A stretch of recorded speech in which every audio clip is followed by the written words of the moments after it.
Hello and welcome to food મંત્ર by Surabhi Vasa. આજે આપણે લાઈવ ઢોકળા બનાવવાના છે. વર્લ્ડ ફેમસ ખાટા ઢોકળા બનાવવાના છે અને આ ઢોકળા બધાને બહુ જ પસંદ આવે છે. અને આ ઢોકળાની ખાસિયત શું છે ખબર છે?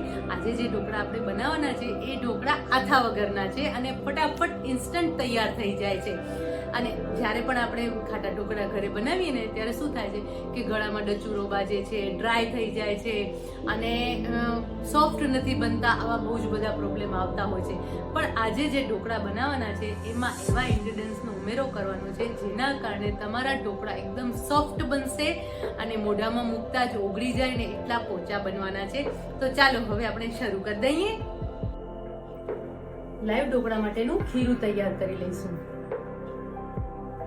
હાફ કપ હાંડવા ઢોકળાનો લોટ લેવાનો છે.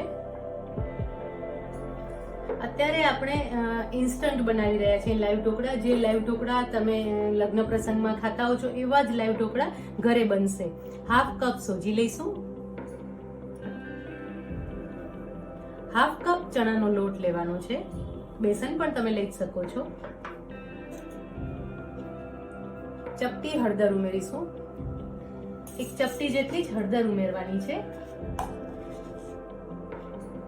અને અત્યારે 1 ટીસ્પૂન મીઠું લઈશું.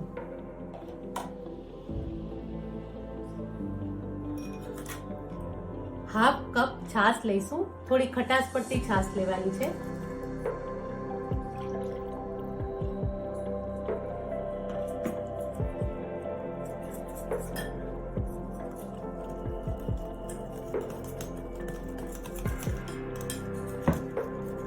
જ્યારે પણ આપણે ઢોકળા બનાવતા હોય ને ત્યારે એનું ખીરું થોડું પતલું રાખવાનું છે, કારણ કે જે આપણે ઢોકળા બનાવીએ એ પતલા હોય તો સરસ લાગે છે. બહુ જ જાડા ઢોકળા ખાવાની મજા નથી આવતી હોતી.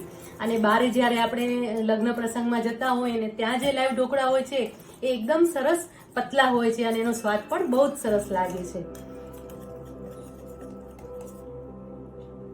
ખીરું તૈયાર થઈ ગયું છે.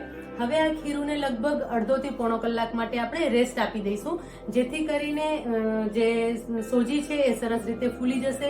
હાંડવા ઢોકળાનો લોટ ઉમેરેલો છે એ પણ સરસ રીતે અંદર મિક્સ થઈ જશે અને પછી આપણે મસ્ત મજાના ઢોકળા બનાવી લઈશું. તો હવે આ ખીરું જે છે એને આપણે રેસ્ટ આપી દઈશું. ખીરુંને આપણે રેસ્ટ આપી દીધો છે. હવે બાકીના ઇન્ગ્રેડિયન્ટ્સ આપણે ઉમેરી લઈશું. 1 ચમચી લીલા મરચાં ઉમેરી લઈશું.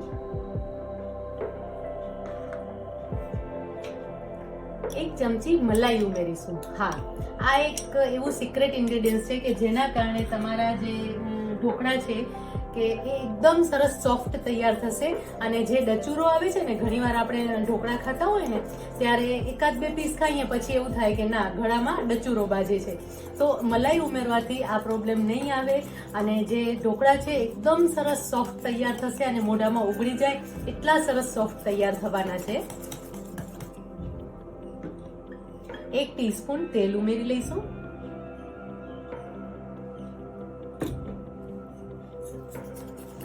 બરાબર મિક્સ કરી લેવાનું છે.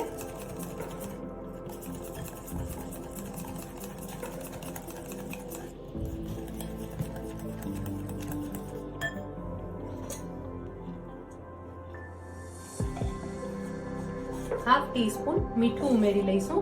આપણે પહેલા 1 ટીસ્પૂન મીઠું લીધું હતું અને હવે ઉપરથી બીજું હાફ ટીસ્પૂન મીઠું લઈ રહ્યા છીએ. જ્યારે પણ આપણે ઢોકળા બનાવતા હોય ને ત્યારે મીઠાનું પ્રમાણ થોડું વધારે રાખવાનું છે, કારણ કે જ્યારે આપણે બાફીએ છીએ ને ત્યારે એની અંદરનું જે મીઠું છે એ થોડું ઓછું થઈ જતું હોય છે અને ઘણી વખત ઢોકળા આપણે ફિક્કા લાગે છે, મોળા લાગે છે. એટલા માટે જો આ મિશ્રણ એકદમ સરસ રીતે મિક્સ થઈ ગયું છે.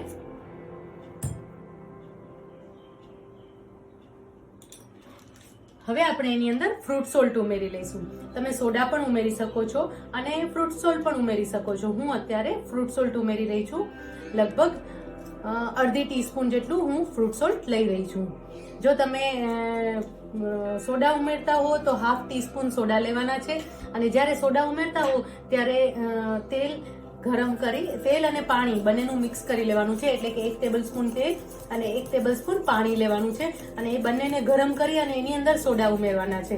અને જ્યારે તમે સોડા ઉમેરતા હો તો આપણે જે અગાઉથી તેલ ઉમેર્યું એ તેલ એની અંદર નથી ઉમેરવાનું. જો આ રીતે સરસ રીતે મિક્સ કરી લેવાનું છે અને તમે જોઈ શકો છો કે જે ખીરું છે એ સરસ ફૂલી ગયું છે.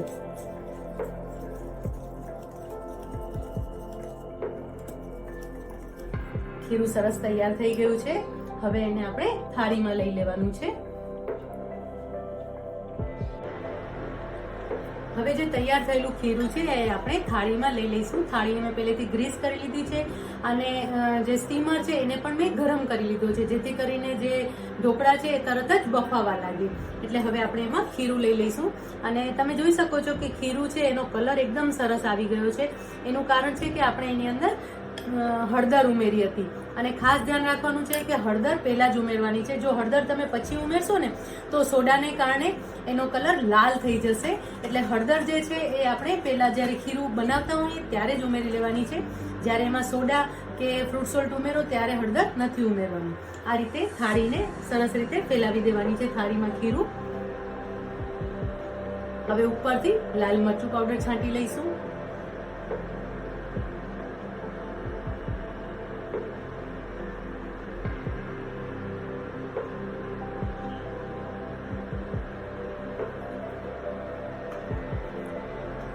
હવે ઢાંકીને લગભગ 10 થી 12 મિનિટ માટે આપણે એને સ્ટીમ થવા દઈશું.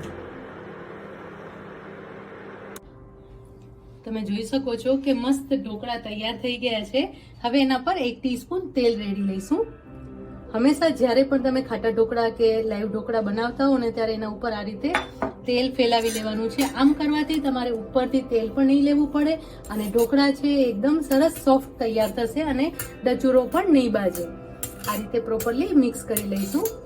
હવે એને કટ કરી લેવાના છે. એકદમ સોફ્ટ ઢોકળા તૈયાર થયા છે.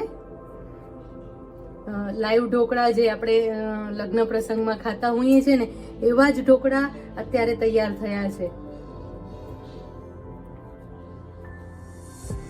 એને કટ કરતી વખતે પણ હંમેશા ધ્યાન રાખવાનું છે કે આ રીતે તાવીથો લઈ અને પછી આ રીતે કટ કરવાના છે. તમે જો આમ સીધે સીધા આવી રીતે કટ કરશો ને તો ઢોકળાની ધાર તૂટી જશે અને એનું શેપ સરસ નહીં મળે.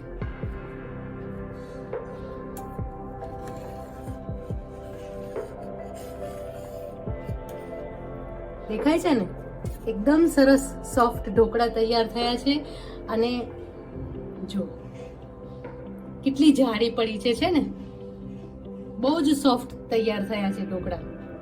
જો હું તમને તોડીને બતાવું, બહુ જ સોફ્ટ છે. હવે આ ઢોકળાને આપણે સર્વ કરી લઈએ. ગરમા ગરમ ઢોકળા આપણે સર્વ કરી લઈએ.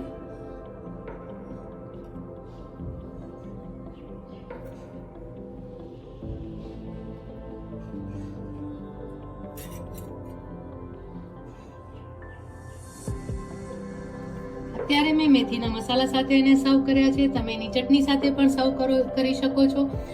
જે લાઈવ ઢોકળા સાથેની યલો દાળિયાની અને લીલા મરચાની જે ચટણી આવે છે એની સાથે પણ બહુ જ સરસ લાગે છે. તો હવેથી તમારા ઘરે લાઈવ ઢોકળા આ જ રીતે બનાવજો. એકદમ ઝડપથી તૈયાર પણ થઈ જશે અને એકદમ ટેસ્ટી લાગશે. તો તૈયાર છે લાઈવ ઢોકળા. આવી જ નવી વાનગીઓ સાથે, નવી વાતો સાથે ફરી આપણે મળતા રહીશું. ત્યાં સુધી બાય બાય.